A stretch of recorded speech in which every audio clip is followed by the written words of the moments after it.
Welcome to the BrainTap Podcast, here to help you relax, reboot, and strengthen your overworked brain. Your host, Dr. Patrick Porter, has been developing cutting-edge brainwave training technology for 3 decades. He's been featured in national publications such as the Wall Street Journal, Business Week, and Inc. magazine, as well as major television networks such as NBC, CBS, and the Discovery Channel. Dr. Porter's latest development, the BrainTap Pro mobile app, can help you sleep better, lose weight, de-stress, quit smoking, or kick any other bad habit, all while increasing your energy, mindfulness, joy, peak performance, and more. Take the free BrainTap Pro Challenge. Simply register at braintap.pro. That's braintap.pro. On the BrainTap Podcast, Dr. Porter brings together a team of experts to share up-to-the-minute news in neuroscience, brain training technology, along with how mindfulness and meditation can be used to improve your life in ways you never imagined possible. And now, here's your host, Dr. Patrick Porter. Hello, I want to welcome everyone back to BrainTap Radio. Today we have a very special guest. This person has won 19 world championships, 33 national championships, and has set 38 world records. And he also has a law degree. So we were talking before, and he was telling me a story about holding up all these books in his school paper, but also he's an Olympian. So it takes a lot of mind stuff as well as body stuff. So I want to welcome you, Robert, to the show. Tell everybody a little bit more about yourself. What got you into all of this? I mean, lifting heavy weights and going into law school, it seems like a very different kind of world there. Sure. Well, just you mentioned all the championships and the records. I just want to clear it. It's in powerlifting. The sport is powerlifting. I'm not Michael Phelps or anything like that. He's got a better bank account. I was at his last race and he was busy cashing in, and good for him. But I'm a little poorer, which is why I had to go to law school. Had to have the day job, but the weightlifting and law school are not mutually exclusive, because each one takes a lot of discipline, each one takes a lot of dedication, and are very goal directed. And when I was a practicing lawyer, and I still work in law now, but I'm more in the nonprofit area because I'm trying to end the obesity crisis by helping a number of not-for-profits. But when I was in a law firm or at a corporation and I'm representing clients, the preparation that it takes to litigate a matter or to prepare for a meeting or prepare for a negotiation is the same type of thing that it takes to prepare for a sport.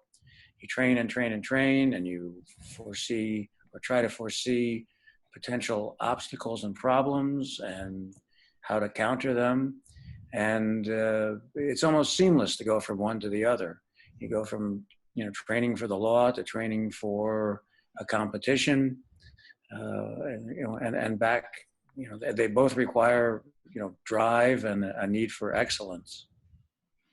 When you were starting all of this out, did you ever believe that you'd be admitted into the Strength Sports Hall of Fame? I mean, there's something I don't know how many people get in there, but I'm thinking that it's not a very big list. I mean, that takes a lot of effort and time. So it's not a very big list. And yes, I am a member of the Amateur Athletic Union Strength Sports Hall of Fame, which is quite an honor. And especially when you look at the people in it, people such as Tommy Kono, who people may remember as a gold medalist at 2 Olympics and a silver medalist at the 3rd, who was actually a really great guy. I met him a few times. He passed away a year or so ago, but he trained in his garage and he trained in his basement. And he had originally picked up weightlifting, pardon the pun, he picked up weightlifting because he was of Japanese ancestry, and as a child he was interned in one of the camps during World War II. And he didn't train in a fancy gym, he trained in his garage. And I happened to train in my garage. And the cool thing about him and others that I've met in my sport is that deep down, underneath all the gold medals and all the layers and all the fame and the press clippings and all that, they're just athletes, and they're just people who like to lift weights and like to be stronger. And did I ever think that I would be so good that I would be in the Hall of Fame? Well, no. I mean, I don't think any athlete sets out to be in the Hall of Fame. I mean, even I live in New York, and anybody who follows the Yankees saw Aaron Judge this summer, and he had a fantastic rookie year, and he hit 52 home runs, and was Rookie of the Year. I don't think he's fast forwarding in his mind. A lot of people are, that he'll hit 600 home runs or 700 home runs and be one of the greatest of all times. I think he's trying to learn his sport and do his sport and do the best, he can. And then, my sport's even, different from that because I'm not a Yankee. I can't make a living doing it. I actually started getting stronger because I needed to build myself up. It was almost the cliche. I was, a 110-pound, short, skinny kid. And I wanted to do better in sports I was trying to compete in because I was getting killed by much bigger defensemen who were literally twice my weight. And, if you had told me back then when I started lifting, next to my mother's furnace, that I would A, still be doing it at my age, and B, have been so successful, I probably would have believed you at some level, because deep down I kind of was aware that I could do things and had stick-to-itiveness. But you don't set out to be in the Hall of Fame and be honored. You set out to be the best you can be. And if your limits kind of coincide with other people's limits, then you're successful in the sport.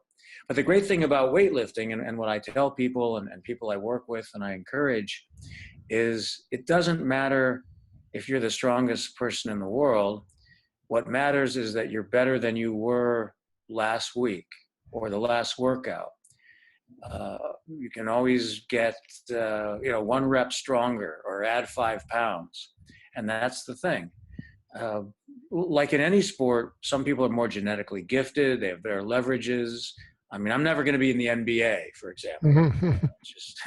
It's just not happening. And apparently I'm never going to be in the Yankees outfield either. Maybe I had a little better shot at that. But what I can be in the sport like weightlifting, and anybody can be, is they can be fitter, they can be stronger, they can be better than they were, and they can be, that sounds like a, I don't know, an Army recruiting commercial. They can be the best they can be, That's all you can be. Well, very few people make it all the way to the Olympics, and you were involved with the 2012 plus the 2016 Olympics, one in London and one in Rio. So when you're thinking about the athletes that were there with you and yourself, what do you think is the difference in the BrainTap world here that we're talking about in my audience? We're talking about people using their mindset.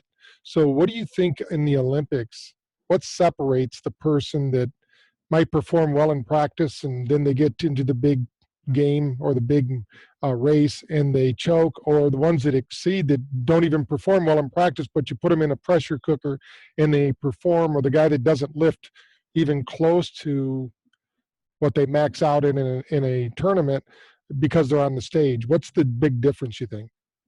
Well, it's interesting that you mention that, because I've had roles at several Olympics and also a lot of other major sporting events, just to bring people up to speed. For example, I supervised the drug testing at the Rio Olympics, and my office was in the Olympic Village. I would walk through the Olympic Village every day, and at one level I was pinching myself because I'm walking around and it's the Olympic Village. And everybody's at home in New York or the US watching Bob Costas on NBC, and they're showing the Olympic Village and the torch and this and that, and I'm walking around it, and everyone you see is the best in the world at something, whether they're the best archer, the best table tennis player, the fastest runner, or the coach for the fastest runner. The coach for the fastest runner is probably one of the best coaches in the world. And similarly, the coach for the table tennis, can't call it ping pong, it's table tennis. They would yell at us. And everyone you saw, the trainers for the team, the masseuses, the therapists, everyone was the best in the world to be there. And what was interesting, I noticed from a mental aspect is, see, I would deal with the athletes right before and actually right after some of the most major events in their life. Some of them were drug tested right before the competition, and the competition was the next day, and they were getting ready for a weigh-in, and they were dehydrating, and they trained all their life for this, and suddenly they had to produce a urine sample, and you can't do that when you're dehydrated and cutting weight. And what if you're Ukrainian and you only speak Russian and you're trying to speak to me? And I would confuse because they would ask, I speak about 6 or 8 languages really badly, and they would ask me, do I speak Russian? I'd go, "Niet," and that would only confuse them. So the more one of the reasons I was there working with the athletes, and one of the reasons I was chosen for it, is because I'd been a drug tested athlete so many times myself, and because I'd been in so many situations that I could relate to the athletes and I could get them through what they needed to be in. And by the same token, I was with the athletes right after they won. I mean, I was, for instance, when you become a medalist in boxing, you're immediately come under the auspices of the drug testing. And I literally was with the athlete from the second he stepped out of that ring, after the referee raised his hand, to when he took the drug test.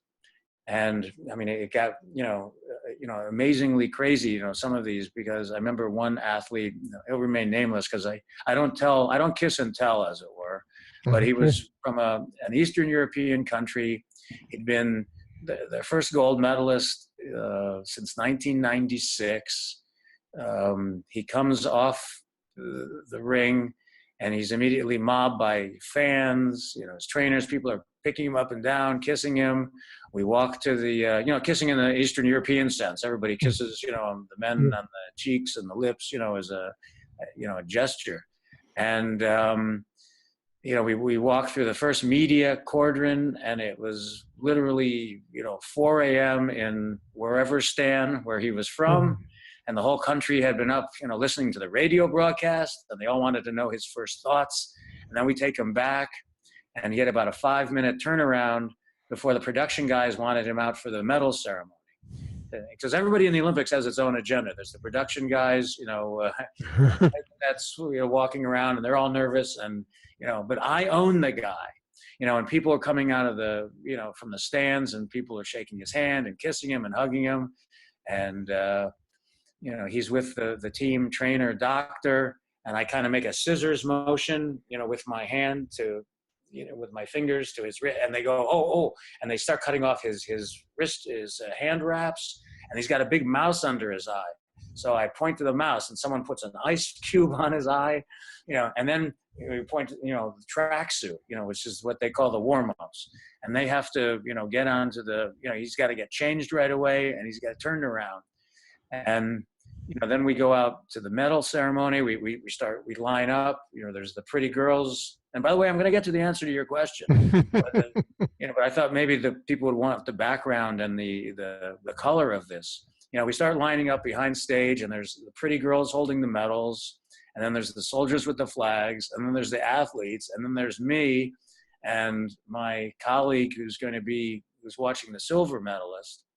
And we all walk out, to a huge roar and music, and myself and my colleague, we immediately peel away, because the directors hate it when you're in their shot. They only want the athletes, and doping control, drug testing is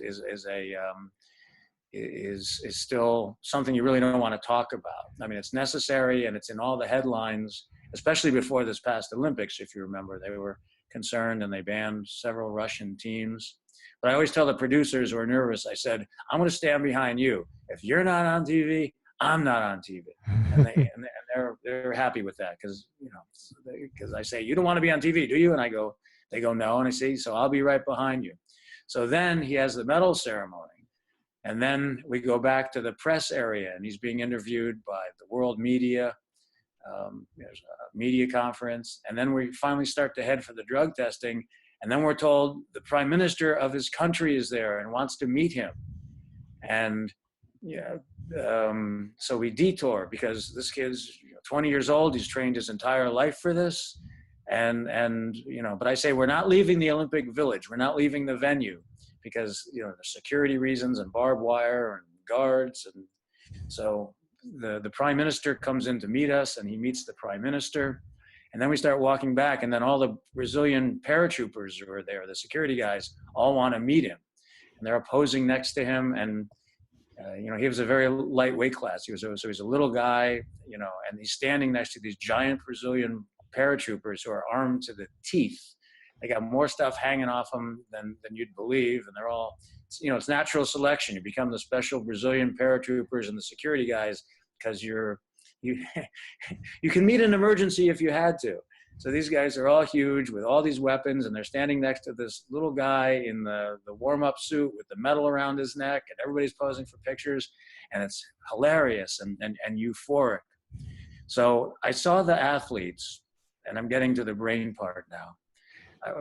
I saw the athletes before the competitions. I saw the athletes after the competitions.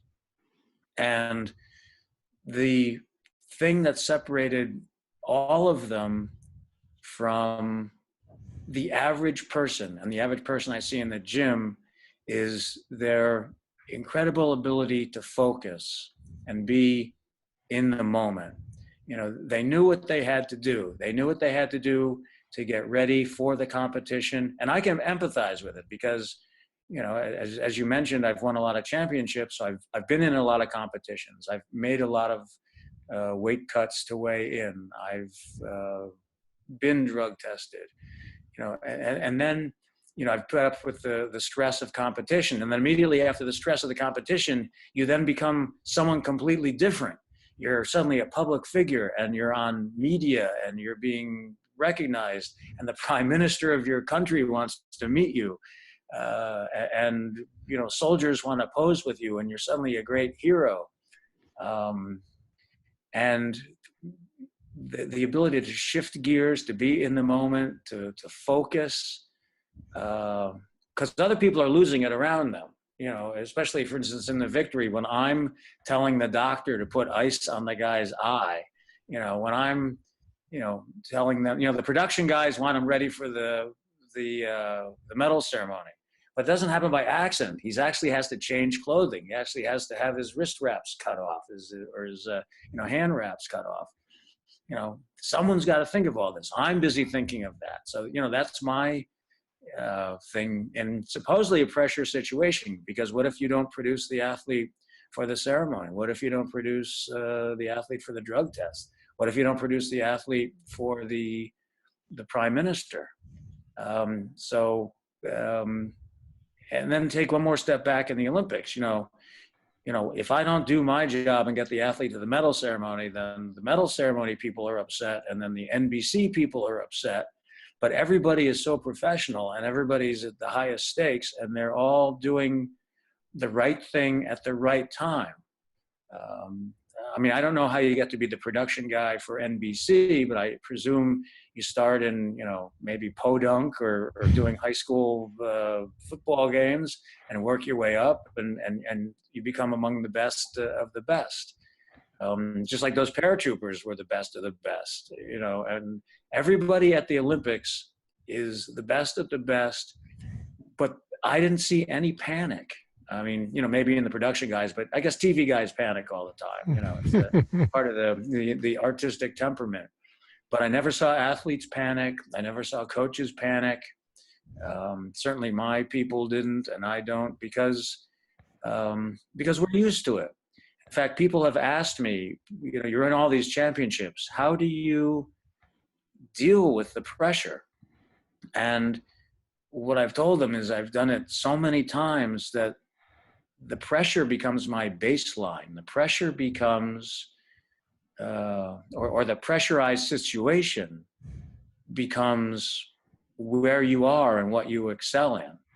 I remember hearing an interview by Joe Montana, the San Francisco 49ers quarterback, about, he was in the Super Bowl and there was 2 minutes left and he had to drive the length of the field to score. I think that was the year they beat the Bengals. And he said to the interviewer, well, this is what I do. And I thought to myself, well, of course, he's Joe Montana. I mean, sure, he does training camp in August. Sure, he does, games in September. You got to win those games to get to the Super Bowl. Yeah, he plays in the first quarter. But why is he Joe Montana? Because with 2 minutes left, needing a touchdown, this is what he does. Excuse me. I mean, it's just like, every time Tom Brady's in the fourth quarter, they read this, the stat comes on, you got whatever, something ridiculous, 46, 2-minute wins, fourth quarter wins or overtime wins in his career or something like that. Well, of course he does. He's the best. I told you I wouldn't gossip and talk out of, tell tales. But for example, I was with Usain Bolt shortly before, he began all his races, and he had to win, don't forget, the preliminaries and the semifinals, but also the finals. And then he had to win all the do it in 3 different events. And he was there being drug tested, which is not a secret, of course, because he even mentioned it in his interviews. He would win, and they'd ask him, what are you going to do next? And he says, well, first I have my drug test and the medal ceremony, and then I have my preliminaries for the event for tomorrow. But just talking to him, he was so focused and so up for it and so getting ready. In fact, when I saw him, he had a beard. When people saw him on TV the next day, he didn't have a beard. So, he was still in his training mode, but he was getting ready to, for his close-up, as it were. He was getting ready to be out on the world stage. And one more thing he had to do was to go through his drug test. And he was smart, and he was ready, and he was focused. You could just tell when someone's focused. I mean, they almost give up an aura, an energy. And when he was done, as he left the drug testing office, I happened to be out front, because I was, helping someone with some paperwork. And, he was leaving, and I said to him, thank you. And, I wish you the best of luck in the games. And I would always wish the athletes best of luck. And this is Usain Bolt, the fastest man in the world, who's got, 6 Olympic gold medals already and heading for 3 more. And he turned to me and he said, thank you. I really appreciate that. Sincerely. Those were his words. And he was a guy about to do something, and someone had wished him well. And it meant a lot to him. And he was serious. None of us were saying cliches. And then he went out and did it. And, in thinking about it, here's a man, he's the fastest man in the world. He's probably one of the most recognizable people in the world. In fact, when I was with him and bringing him to his drug test, and we're walking through the Olympic Village, all the Brazilian workers, the construction workers, the cafeteria workers, the people walking by were all, raising their hand to him and going, Bolt, Bolt, because he was very popular. And yet deep down, he was an athlete who was focused, and he was ready to do what he was going to do, and he appreciated people's support. And he was, genuinely human and mortal. And later it turned out he was. If you recall his last race of his career at the World Championships, he pulled a hamstring. Mm-hmm. So people, he was mortal. So, my takeaway on this and the lesson on this is, when I was starting to lift in my mother's basement, at age 15, I didn't know I was going to become a Hall of Famer and a world champion and hang around with other world champions. But I knew deep down, I had a resolve that if I worked hard and focused, I would become something. And, it took the turn to where it was my natural talents or lack of talents pushed me to a certain area. for example, I was never going to be a concert celloist. Mm-hmm. You could hand me a cello and you could say, practice 5 hours a day. And I would diligently practice because I'm a, good athlete and a good soldier, as it were, and train. And I would practice 5 hours a day on that cello. I would be horrible, but there's people that have that spark, and can turn a cello into a living, breathing thing. And what you do is, if you find whatever you're good at in life, some people are good at salesmanship. Some people are good at being a journalist. Some people are good at organizing things. I mean, some people are just good at being a parent. There's nothing wrong with just staying home and taking care of the kids while your spouse works or something. But it's a really good and valuable thing. Find out what you're really good at, and then do it. And then one of the other things that I kind of learned along the way, and it kind of impressed me at the Olympics, is you can't be afraid of doing it. It's kind of almost the same thing as, fake it till you make it. For example, what in my background, enabled me to be at the Olympics as supervising the drug testing? Well, I was a championship athlete. I was a lawyer, so I'm very good at compliance and making people follow rules.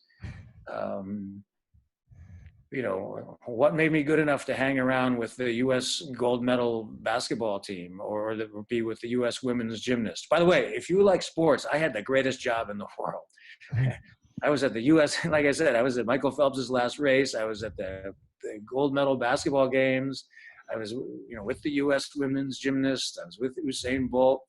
I was with, winning table tennis and archery and all these other things. But while I'm there, you have to say you can't be scared. You have to believe that you belong there, and that what you're doing, you're trained for, and you're capable of doing. I was literally with, the U.S. women gymnasts, all 5 of them, right after their performance, right after their competition, and between the competition and the press conference, they had to get sorted out for drug testing.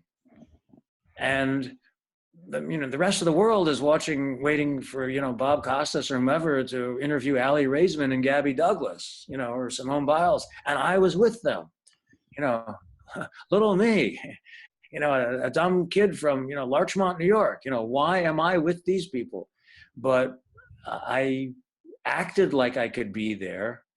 I knew deep down, I guess I should be there, because deep down, frankly, Abby Raisman is a wonderful woman, but she's from, like Natick, Massachusetts, which is the same as Larchmont, New York. Deep down, these people are just like me. They've just been able to take a skill and hone it to a very high level.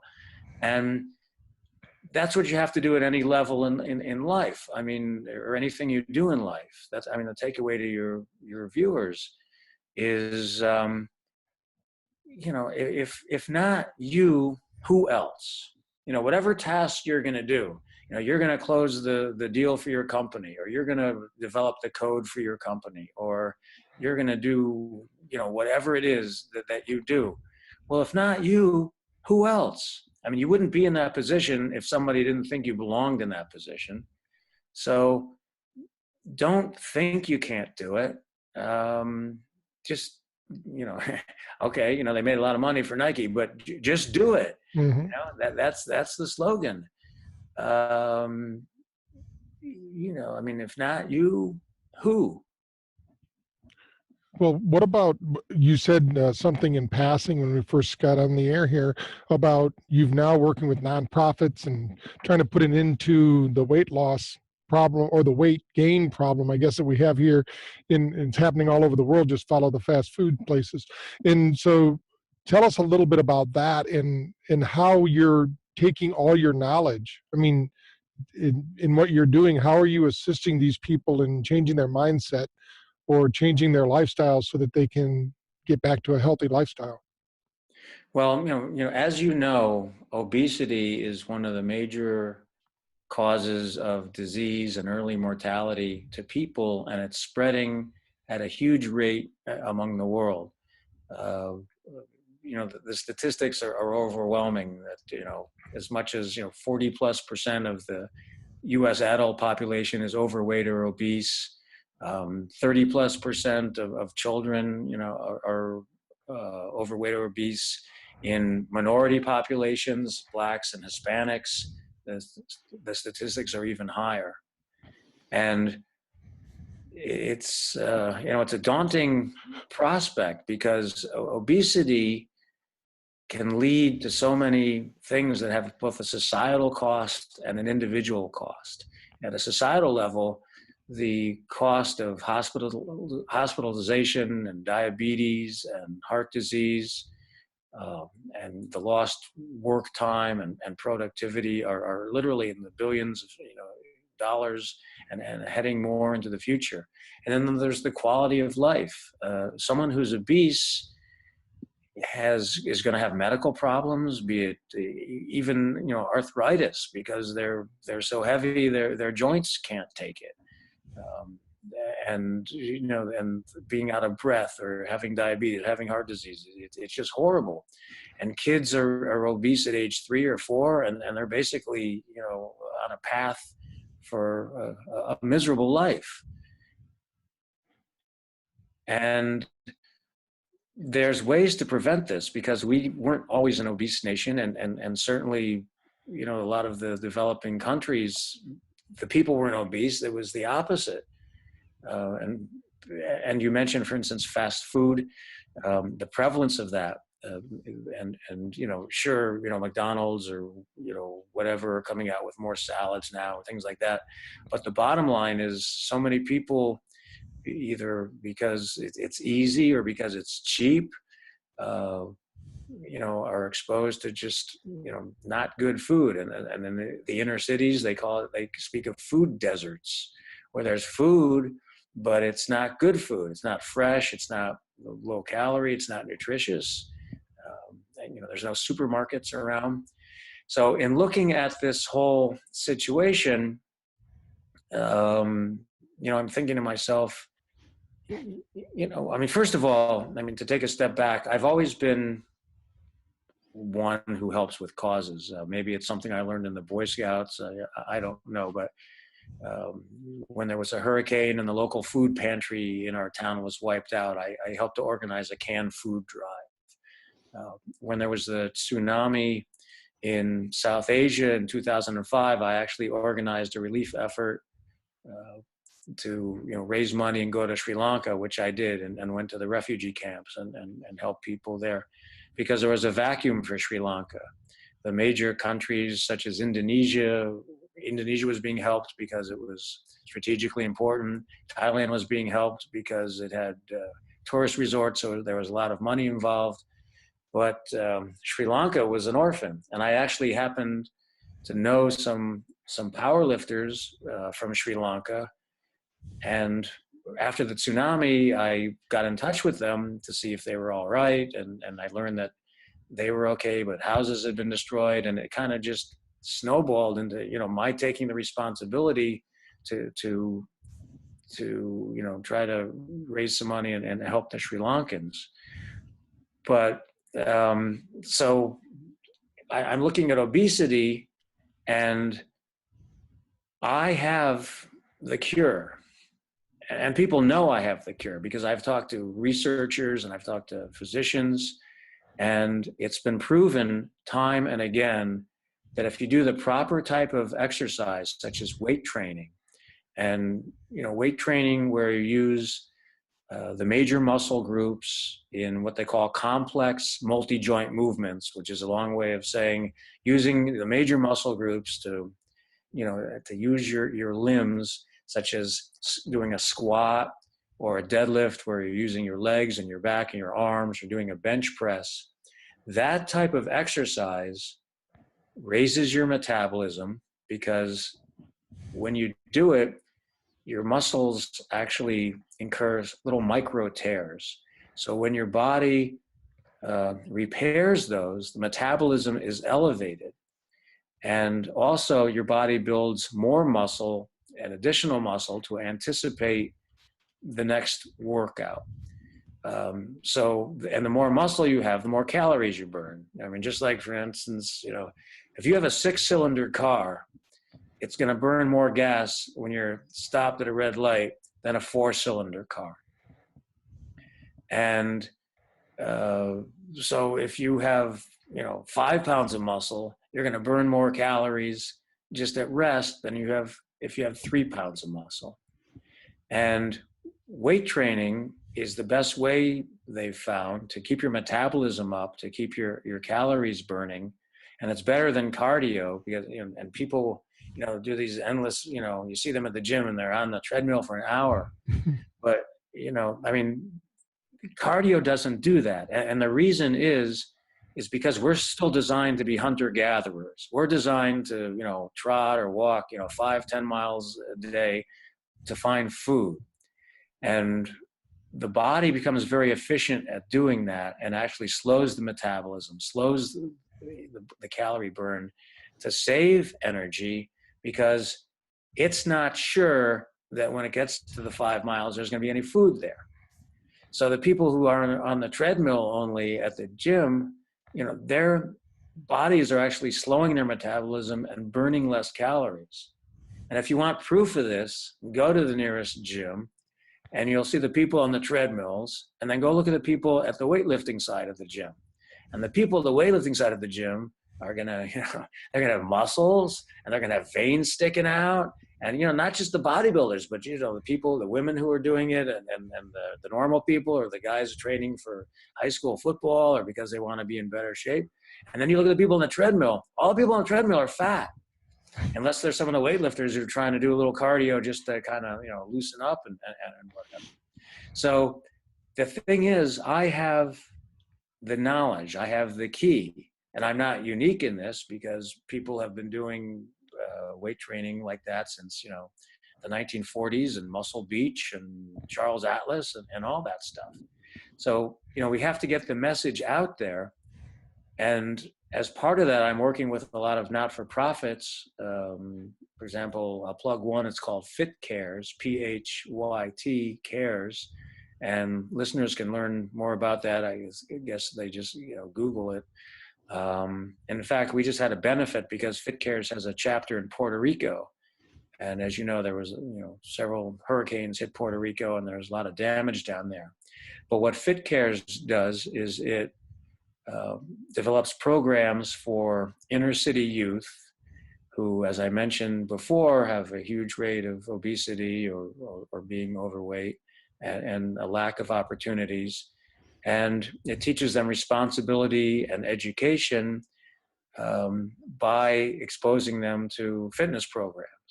So they get the message of leadership and responsibility and staying in school, plus they're learning how to be fit their whole life.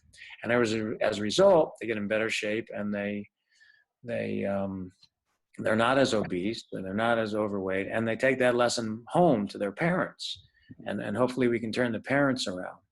So there's a number of ways to do it, but the thing is to get the message out there that if people do the right kind of exercise, they can actually do something for themselves. And it is funny because people ask me, I'm in shape, I'm muscular, do I have a special diet? I tell them I have chocolate chip cookies every night. One, I don't know if I call it a vice, but it's, I don't smoke and I don't drink. So that's like my one thing to do is I have a few chocolate chip cookies, but I can, because I lift weights and my body's always burning calories. My metabolism's always going. And so being fit doesn't have to be this horrible thing. And there's all these diets out there. People are trying, this diet and that diet, and, the keto and the no carb and the low carb and the paleo and whatever. And people are selling books and people are selling videos. You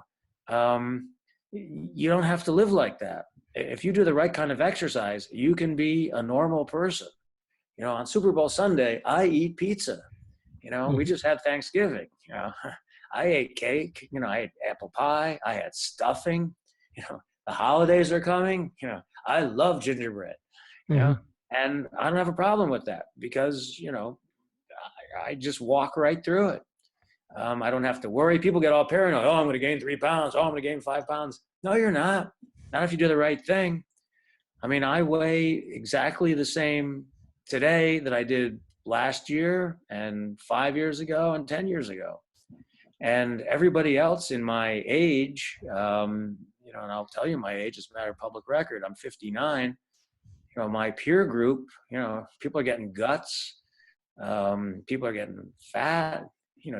I have a friend, I'm not going to mention his name, but when you stand next to him, I mean, it sounds like Darth Vader breathing. I feel like, I'm hoping he doesn't have a heart attack next to me. And he's a great guy and I love him. But, he's just not doing the right things to help himself. So I and others, have the key. We have the knowledge and we just have to spread it out there. And once you do it, the lifting weights and going to the gym a couple days a week is not a bad thing. I mean, people, they're worried about it. They're scared about it. Well, okay. You don't necessarily have to pound on the treadmill for an hour, which I find boring and which doesn't really do it. But go to the gym and work out for half an hour, do, 6 or 8 exercises. And the funny thing that's going to happen is when they start doing that for a couple of weeks, their body is going to say, wow, this is really good. And your body really says that to you because on days when you don't go to the gym, your body says, hey, aren't we supposed to go to the gym? It's kind of like if you have a dog, at some point during the day, the dog's going to start going to the door. The dog's going to start scratching at the door and he's going, aren't we supposed to go for a walk now? Well, your body's going to go, we didn't exercise today. It's kind of like when you take a long plane flight and you start getting antsy, your body's going to want to exercise because the body was designed to exercise. Your body's going to want to do it. And then the more you exercise, the more you feel good and you're going to want that good feeling and it's going to bring you back to the gym. And then you look in the mirror and you go, I don't look so bad. I'm getting leaner and whoa, I'm getting muscular. And then maybe, wow, you're going to suddenly realize one day as you run for the bus or run up a flight of stairs to grab the phone or something like that, I'm in shape. Things aren't so bad anymore. And if it snows, wow, I just shoveled the walk. I mean, your life is infinitely better when you're in shape. I almost take it for granted because I've been, in shape for so long. But, when I've been sick or I've been injured and suddenly I'm not in shape or I can't exercise, you really notice it. You really feel the difference. And don't forget, I started out kind of like small and weak. So, as the cliche goes, there's 2 ways to go through life, small and weak and big and strong. I've been both, and big and strong is better. That's and great. As people exercise, they're going to realize this is really good, and they're going to stay at it, and they're going to keep with it. See, the problem is that people, they make the New Year's resolution. They're going to get to the gym, and they're going to lose 30 pounds. And that's totally unrealistic because no one goes to the gym and in the first week, loses 30 pounds. It can't be done.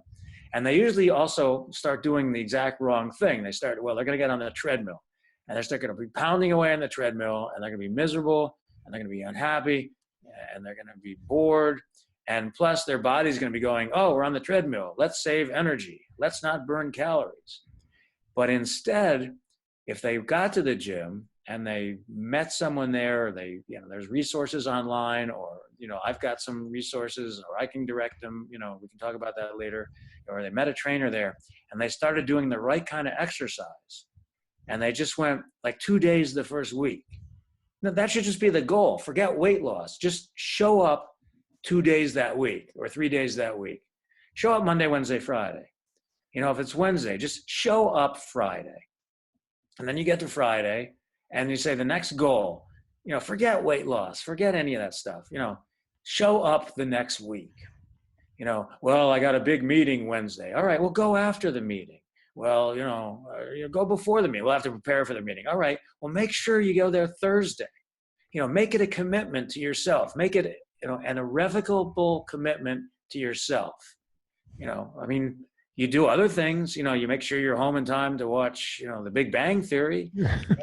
You make sure you pick up your kid at school. All right. Isn't it important that to you to be at the gym for half an hour, several days a week? I mean, what's more important than your own health, right? I mean, where are your priorities? Well, there's the football game's on. All right, great. A football game doesn't start till noon. What are you doing at 11? And by the way, if you work out at 11 and you watch the football game, you can eat potato chips during the football game and not feel bad about it. So a little bonus there. So the goal should be just showing up at the gym. And then once you're there, you'll work out because, why? That's why you're there, right? I mean, you can talk to people, but while you're there, work out.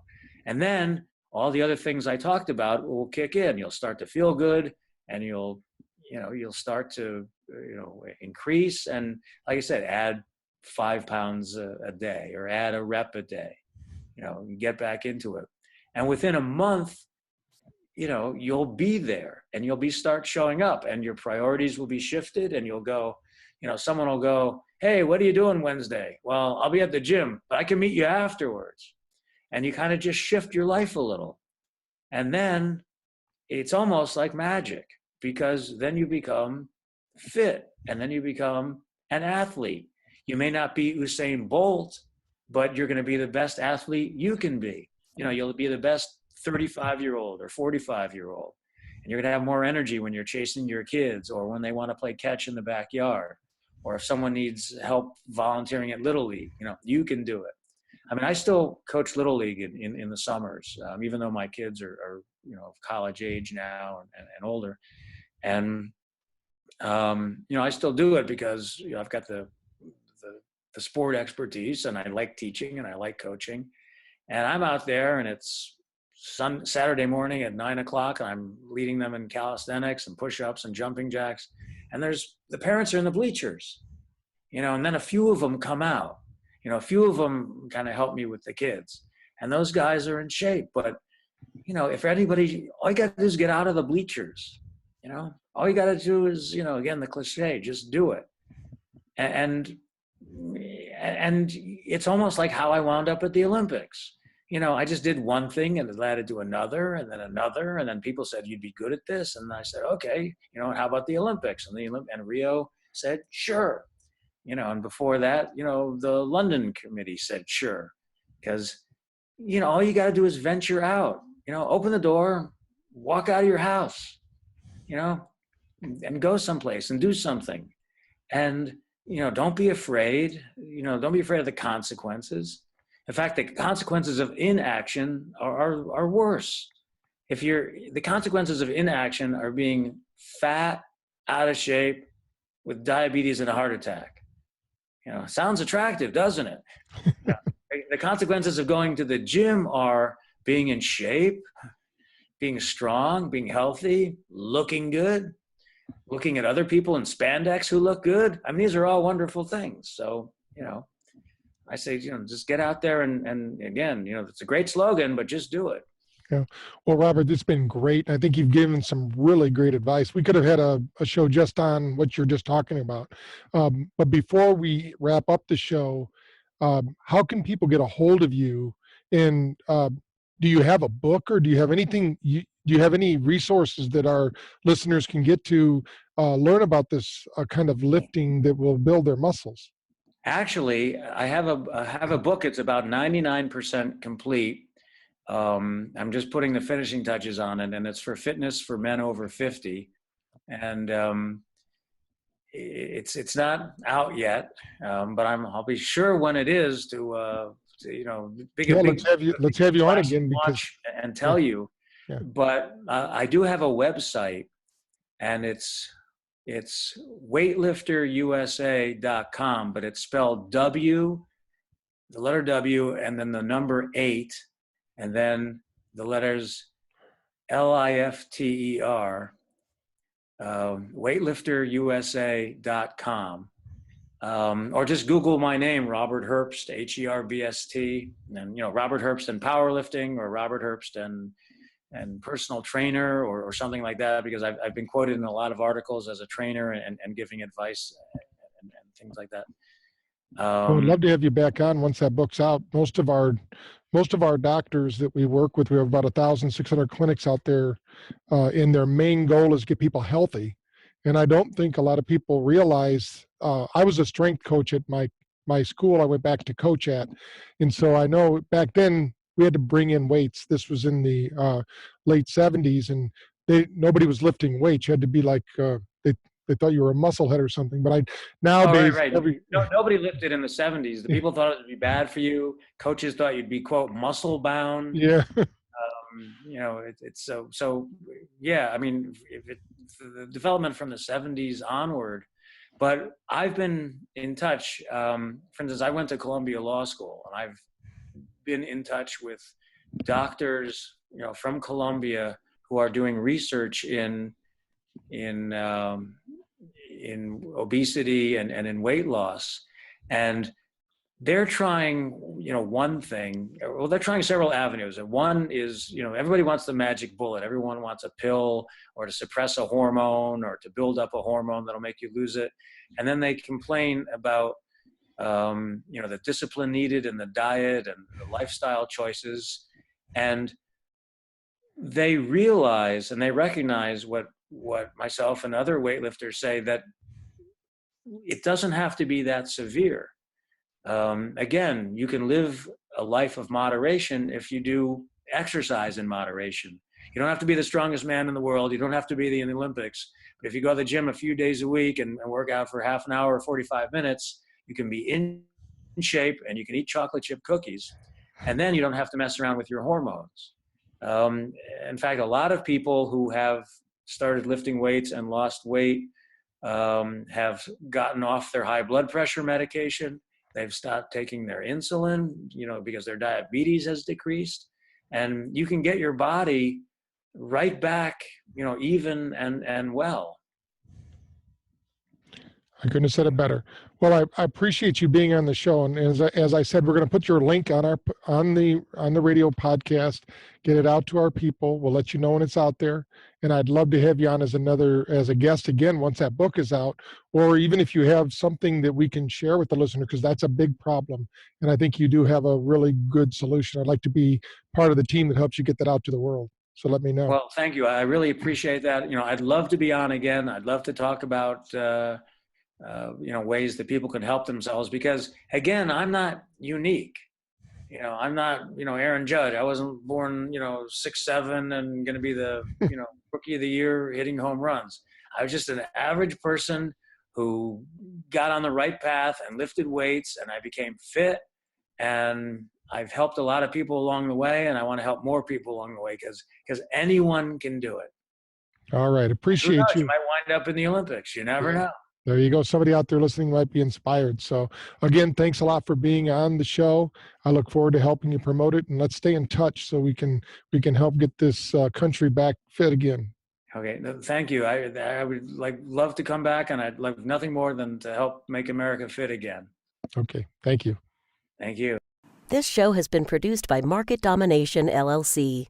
To discover how you can have your own show completely done for you and turn it into a real published book and become the authority in your marketplace, go to www.marketdominationllc.com/podcast offer.